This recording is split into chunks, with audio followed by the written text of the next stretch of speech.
Hello, friends, and welcome to our May 2024 astrological forecast. I hope everybody's doing well. We're still kind of walking through the end of whatever the eclipse brought forward for us and walking straight ahead into the shifts and transformations that paved the way for. But as we step into May, here's what we're looking at.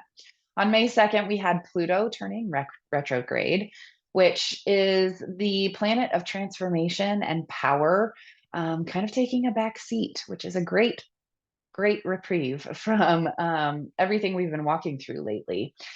Keep your eyes open on this time because it will stay retrograde until around, I think it's October 11th. And so we have this opportunity to really reflect upon what Pluto's entrance into the sign of Aquarius, which is our social structures, our humanity, the ways we volunteer, the way we serve our communities, social justice, social reform, all of that. And the Pluto being the planet of power and transformation, stepping into Aquarius, where it had been in Capricorn for the last 18 plus years. So with it going retrograde on the second, we have this opportunity to really reflect on what Pluto entering Aquarius has meant for us. Where have we seen advances and transformation and powerful change in the areas of the IT world, in the areas of our social networks, in the areas of our social justice, and just kind of keeping our eyes open for what this next 18, 15 to 20-year chapter might bring. Then on the 7th, we have the new moon in Taurus. This is a wonderful time for us to set intentions around the structures of our lives. Taurus season, as a reminder, is all about the structures and the foundations of our world. And so sometimes that means the physical structures, so our homes, and what it is that we want to do financially, our access to resources. It can also mean the people who are the pillars of our world. And so with the new moon on May 7th, we're being asked to set intentions on all of those fronts. Then on the 15th, Mercury moves into Taurus, so it joins the party. So we're talking about and thinking about all of those things as well. What are the projects that we want to complete around our homes? Are we feeling a little bit more inspired to do some spring cleaning? Mercury is the planet of communication and of idea formation. And so this is what we're looking at as it enters Taurus as well. Then welcome Gemini season. Let's talk about Gemini. What is Gemini season? On the 20th, the sun enters the sign of Gemini. And Gemini is all about those ideas that we just kind of talked about, the idea creation, the thought formation, the new ideas, the new projects, the new goals, the new aspirations. Gemini is a very social sign. And so our social engagements or our desire to be more social may increase as we step more fully into this season. But on the 20th, the sun does enter Gemini.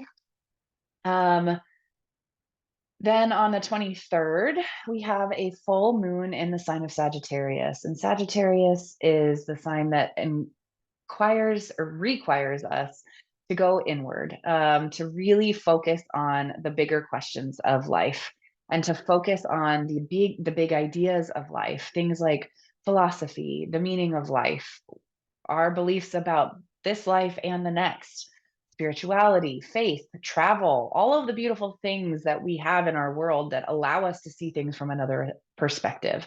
That's Sagittarius. And so, with the full moon happening on the 23rd, in that sign, it's asking us to let go of that which no longer serves us in those areas to make space for that which will, as well as what do we need to let go of to invite more of Sagittarius into our world? What do we need to let go of in order to travel more?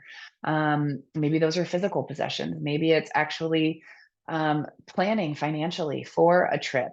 But what is it that we need to let go of? Maybe it's an old belief pattern or an old system that we no longer buy into. What is it that we need to release in order to make space for new ideas and new big answers to the things of this world?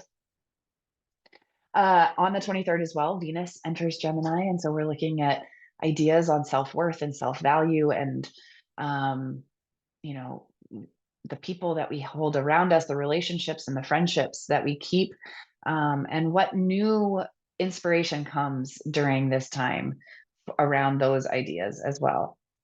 Then on the 25th, Jupiter, the largest planet in the solar system and the planet of expansion, and oftentimes is deemed and heralded as the planet of good luck, enters Gemini as well. So expect major ideas and big forward thinking thoughts coming up for you around the end of the month.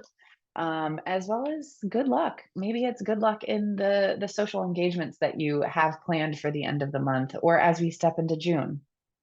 But then on May 30th, right there at the very tipping point of the month, as we step into June, we have an interesting conjunction happening. So, Mars, the planet of action and of motivation and of fire, enters, it is in Aries at that point, but it will join Chiron, the asteroid that is tied to our deepest wounds and patterns.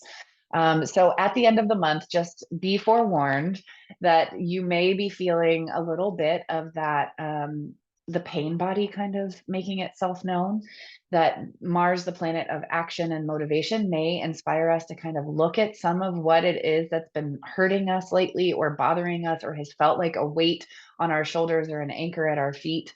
Um, because with Mars meeting up with Chiron in the sky, we have an opportunity to really reflect on some of what that pain, the wounds and the patterns that we carry with us, we have an opportunity to really kind of attack that and focus on how we might want to solve some of those personal those personal weights that we all carry with us. And so it's actually a good thing to have the planet of motivation and action stepping forward into the same space in the sky as the asteroid that is tied to our deepest wounds and patterns, but it may also provide a little bit of an overwhelm moment, because we do have the planet of fire kind of stoking those flames inside of us. So just be aware and, maybe feel, into some of that motivation about how best to combat some of that. So with that, I will leave you with good wishes and a happy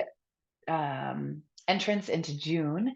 But I hope you've enjoyed this May recap and be well. I'll see you next month.